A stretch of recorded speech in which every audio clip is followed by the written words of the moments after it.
February, so of course one of the videos I had to do this month was my favorite bookish couples. Normally I go on and on about my old favorite couples, but this one, which made it very difficult, I decided to only do my new favorite bookish couples from the books I read in 2021. So I have about 5 of them. These are the 5 that made my heart happy, that made me smile and giggle whenever these people were together.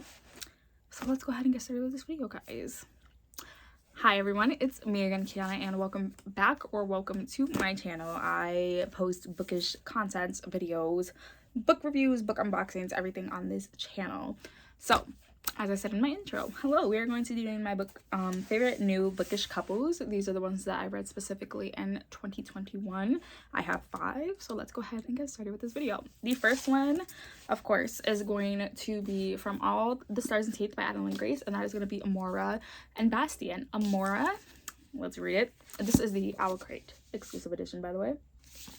Amora is she's training to be the High Annie Manster, which is the Master of the Souls, and in order for her people to accept her as as you know, the next queen, she has to perform a soul test. And the way that she does it is she has to have like one of your bones or some of your blood in order to control you. Something ends up going wrong. She doesn't know if it was something she did or if another person with that power, you know, did something against her, but she ended up killing the person. Everyone is shocked, and so they lock her away. She thinks they're going to kill her, and someone named Bastian kicks her out and says, hey, I am from one of your other countries, like one of your other islands. I can get you out, but I need your help with your father seeing a, like, I need your help getting you to help your father notice something that's going on my island.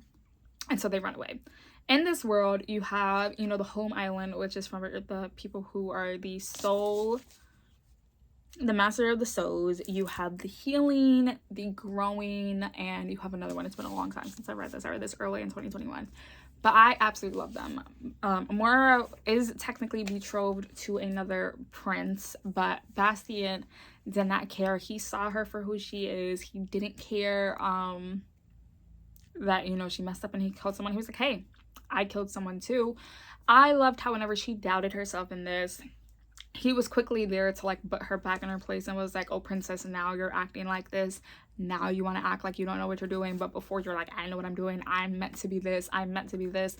I'm going to be the next ruler. I'm going to follow in my father's footsteps. But why all of a sudden are you now putting yourself down? He made sure she was good, and I absolutely loved it. And I still need to read the second book, and I highly recommend. If there's any more in Owl Crate, I'll probably link it down below, but buy it. This shouldn't be a shock because I talk about it all the time on here and on freaking my Bookstagram, but it is going to be Roma and Juliet from These Violent Delights by Chloe Gong. So this is a 1920s Shanghai retelling of Romeo and Juliet, of course. But in this one, there's 2 gangs, the White Lotus Flower and the Scarlet Gang. The White Lotus Flower is the Montagues, and the Scarlet Gang is the Kais, aka the Capulets, in this story. In this first book, because this is a duology, there is a sickness sweeping the nation. It is infecting people from their brains, and it is making them like rip their hair and their skull until they're bleeding. And with these 2 kids, Roma and Juliet, being the heirs to the gangs decide, because it's targeting people from everywhere, not just the Scarlets, not just the White Lotus Flowers, it's targeting everyone. So the 2 heirs and the parents decide, okay, let's put this blood feud aside and let's find a cure. What the parents don't know is that Roma and Juliet secretly dated for about like a year to 2 years before they sent Juliet to America for her to get an education. So they're trying to hide it. These kids are still trying to hide the fact that they care for one another and that they love one another, which I absolutely thought was adorable. But you know, as it is technically a gang retelling as well, they have to do and put this front up for what's best for them. In this book, Juliet has a cousin who doesn't feel that Juliet should be the heir because she's a girl, because, you know, we have feelings. So to prove her loyalty, when she ends up killing someone that means a lot to Roma, it made me so sad. The reason these 2 are one of my favorite colors is, of course, the toxicity. Someone killed me, but how toxic they are with each other, just It's adorable, but again, they really do care about each other. Juliet breaks down multiple times when they clash about the blood feud, and like in the original Romeo and Juliet, she had a nurse who took care of her, and when she yelled at him like, you took the real person who cared about me away from me, like she loved her parents like the original Juliet did, but I still feel like she loved Juliet more. He could see right through her when she was faking it. She would know when to calm her. He knew like these little things about her, and so did she. And I'm reading the second book and I'm just scared for how it's gonna end, but I hope that they have a happy ending. If you haven't read this, I highly recommend you do. Romeo and Juliet is one of my favorite books ever. My next favorite couple has to be Gabe and Molly from 99 Days by Katie Cotugno. So this book, we follow a girl, of course, named Molly, and she left home for a year and a half. Why? Because she got caught dating two brothers, Gabe and Patrick. It reminded me so much. I think why I love it so much is because of how much it reminded me of the Vampire Diaries in the original, you know, a girl pining after two brothers. But I freaking loved it. Like, the only reason people found out is because she couldn't handle leading the two separate lives, and she ended up breaking down and telling her mom, you know, what happened, and her mom ended up writing a book about it, that because her mom's like a famous author and she needed another book out, and she ended up writing how her daughter was sleeping with two brothers at the same time. So in this one, she comes back and she's literally only there for 99 days before she has to go off to college, and she ends up running into both brothers and she ends up starting it again. But the reason I prefer her more than Gabe with Patrick, Gabe was the brother and Patrick was the boyfriend. Gabe was like, listen, we're both messed up, like I don't expect you to be this picture perfect girl like my brother did every single time. He's like, if I can't be picture perfect, how do I expect you to be picture perfect? And he just wanted her to be her, and I think that's what Molly needed. She didn't need to be fake. She didn't need to put on this fake smile. She just needed to be her. But again, I think a real reason I loved it is because of how much it reminded me of the Vampire Diaries, and I'm not ashamed of that. I think there's a sequel called 9 Days and 9 Nights that's supposed to follow them like when they run into each other again, if I'm not wrong. But you know, I could be wrong. But I absolutely love this, and I gave this 5 stars. Another one of my favorite couples has to be Hook and Tink from the Wicked Villain series by Katie Roberts. If you guys have not read this, I highly recommend you read the series. It is spicy Disney villains retelling.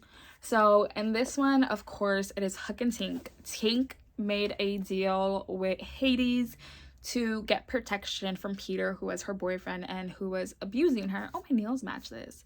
But was abusing her. Now that her contract has come up, Hades doesn't necessarily want to renew it. He doesn't feel that she brings anything more to him. Tink is a plus size woman, so we get plus size representation in here, and she is just a stylist in this book, and Hades like, well, you're nothing more worthy to me.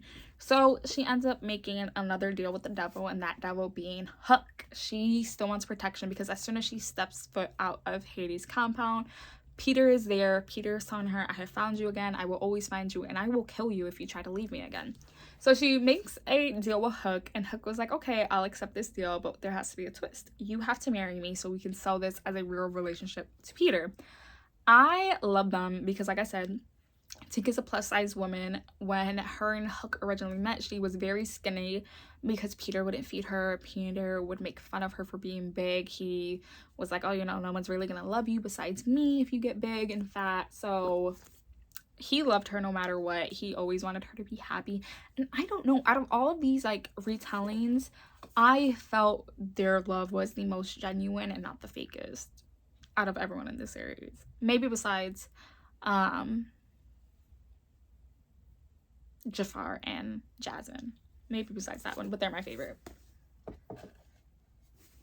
And then lastly, we have Hannah and Morgan from the This Coven Won't Break, These Witches Won't Burn duology.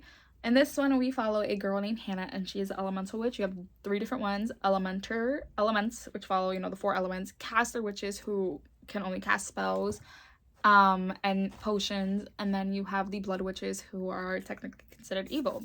When Hannah believes a witch hunter is after them. No one else believes her because she's 17. Who wants to believe a 17-year-old? So she has to prove it to herself. She ends up meeting Morgan and finding out that Morgan is a blood witch, and she's meant to be scared of them. But Morgan shows her the true good side of being a blood witch, and I think that's why I love them so much. Hannah's father ends up getting killed by these witch hunters, and Morgan's the one there to help her through it all. Hannah had a mentally abusive ex-girlfriend who was also an elemental witch, and Morgan helps her overcome that abuse, helps her stand up for herself, and is like, you know, you can make your own decisions, you can tell me no, like, it's okay for you to do this. And I think that's what made everything better in this, and why I loved Hannah and Morgan more together than I loved Hannah and her ex-girlfriend. But yes, I also recommend if you read this, like, this is not one of my favorite witchy, like, duologies. But those are 5 of my new bookish couples that I love and adore, and I highly recommend you read all of them as well. But yeah, I'll be leaving right here to two videos I feel like you guys should go check out. I try my hardest to post 2 to 3 times a week, and I will hopefully be seeing you guys very soon with another video. Bye guys.